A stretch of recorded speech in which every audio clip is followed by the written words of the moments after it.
இந்த ஏரியாவிலே வத்தாத கிணறு என் கிணறு தான் சார். இந்த கிணறை வச்சு நான் என்னென்ன விளைய வச்சு தெரியுமா?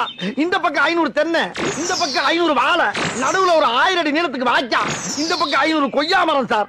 அம்புட்டி ஆட்டையை போட்டு போயிட்டாங்க சார். சரி அதுக்கு போனாலும் பரவாயில்ல, கிணத்த ஆட்டையை போட்டு வகுத்துல அடிச்சுட்டு போயிட்டாங்களே, என்னால முடியலடா. பாத்தீங்களா சார், என் கதையை கேட்டு நீங்களே பிம்மி பிம்மி அழுறீங்க பாருங்க. நான் அதுக்கு அழலடா, வேற எத்தனையோ கேஸ் அட்டன் பண்ணிருக்கேன்.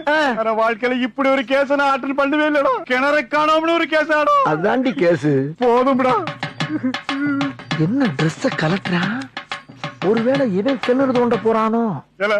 ஐயாட்ட கொடுத்து சுடல வேலை வெட்டியே போயிட்டான் அப்படின்னு சொல்லிடா. ஒரு சின்ன பிரச்சனைக்கு போய் ஏன் சார்? எதுடா சின்ன பிரச்சனை? ஒரு கிணறு காணாம போறது சின்ன பிரச்சனையா? இன்னைக்கு கிணத்தை காணலம்ப, கொஞ்ச நாள் கழிச்சு ஆத்த காணலம்ப, அப்புறம் ஊரை காணலம்ப, அப்புறம் உன்னையே காணலன்னு யார்கிட்ட கம்ப்ளைண்ட் கொடுப்படா? நீ இருக்கிற ஊர்ல நான் இருக்க மாட்டேன்டா. நான் போறேன்டா. இப்படி ஒரு முடிவு எடுத்துட்டா?